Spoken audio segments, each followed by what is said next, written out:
Je m'appelle Claire Coadic, je suis infirmière sur l'unité mobile de psychiatrie du sujet âgé à l'EPSM de Caen. Bonjour, je m'appelle Tatiana Rouillon, je suis infirmière sur l'unité mobile de psychiatrie des sujets âgés à l'EPSM de Caen.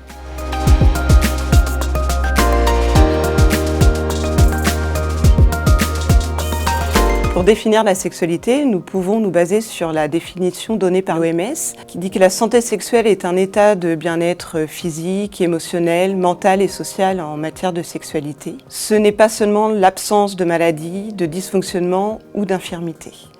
La santé sexuelle exige une approche positive et respectueuse de la sexualité et des relations sexuelles, ainsi que la possibilité d'avoir des expériences sexuelles agréables et sécuritaires, sans coercition, ni discrimination, ni violence. Pour atteindre et maintenir une bonne santé sexuelle, les droits humains et les droits sexuels de toute personne doivent être respectés, protégés et réalisés. En effet, la sexualité est un pan de l'identité individuelle, sociale et relève de l'intimité. Maslow et Virginia Anderson reconnaissent et identifient la sexualité comme un besoin fondamental, physiologique, qui participe au bien-être de la personne.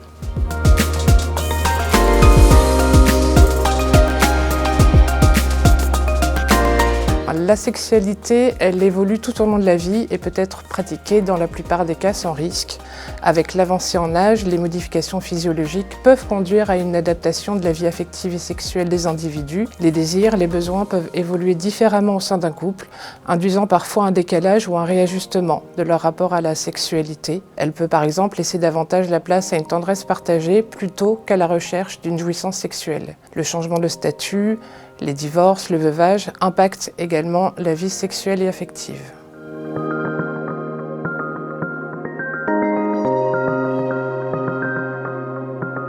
Certaines pathologies peuvent inhiber la sexualité en diminuant en particulier la libido.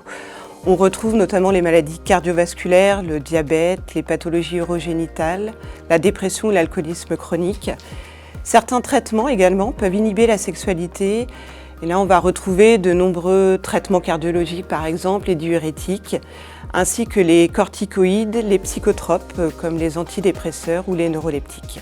L'inhibition peut provoquer des troubles à type d'anxiété, de fléchissement timide, de baisse de morale, d'inobservance des traitements, de tension ou avec, sans hétéroagressivité. A contrario, certaines pathologies et traitements peuvent entraîner une désinhibition sexuelle ou des comportements sexuels inadaptés avec des propos du type « t'as un beau cul toi » ou « ça c'est des beaux lolos ». On retrouve aussi des actes de type masturbation, exhibition en lieu public, attouchement sexuel allant parfois jusqu'à des agressions caractérisées. Concernant les pathologies, nous retiendrons principalement les atteintes cérébrales vasculaires, neurodégénératives, voire tumorales, impliquant un ou les lobes frontaux, ainsi que les épisodes maniaques. Concernant les traitements, nous pouvons notamment citer les antiparkinsoniens et les corticoïdes. Les prises de substances sont également à prendre en considération comme l'alcool en aigu, la cocaïne entre autres. Tous ces facteurs sont à questionner et à prendre en considération dans la compréhension des comportements afin de pouvoir ajuster l'accompagnement et la prise en soin. Il est important d'informer le sujet âgé et leur entourage, avec l'accord de la personne bien sûr, de leur pathologie, de leur traitement et des retentissements potentiels sur leur santé sexuelle.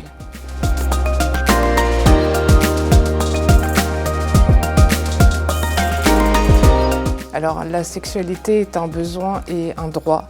Le fait d'être sous tutelle, d'avoir des troubles neurocognitifs ou de vivre en institution n'autorise pas à interdire la pratique de la sexualité entre partenaires consentants. 2 points essentiels sont à aborder, en particulier en EHPAD où la chambre est considérée comme un lieu de vie. Le premier point est de demander au sujet âgé comment il envisage sa vie affective et sexuelle, quels sont ses besoins, ses désirs, son histoire personnelle, ses choix de partenaire et de rendre possible son projet dans le respect de la loi. Le deuxième point est bien sûr de déterminer au mieux le consentement, en particulier en cas de troubles cognitifs.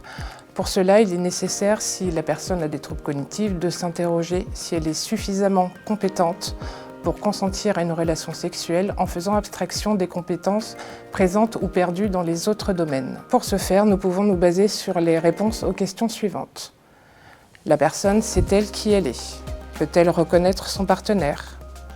Peut-elle comprendre ce qu'implique une relation sexuelle? Peut-elle avoir les capacités d'exprimer ses souhaits, d'engager et ou de poursuivre ou non une relation? Quelles sont ses préférences en matière de sexualité de façon stable? Le consentement en cas de troubles cognitifs doit être recueilli, respecté et réévalué cliniquement et régulièrement de façon pluriprofessionnelle. Ne pas faire ce travail expose au risque de difficultés survenant brutalement, de façon imprévisible. La mise en place d'une politique d'établissement instituant ces questionnements permet par exemple de donner un cadre aux soignants, permet de proposer une sexualité épanouissante et sécurisante au sujet, d'accompagner l'entourage dans l'acceptation de la sexualité de leurs parents. Elle permet de protéger les victimes d'actes sexuels non consentis et d'accompagner ces victimes, mais également les auteurs ainsi que leur entourage. Il est également nécessaire de former les soignants à l'abord et à l'accompagnement de la sexualité des sujets.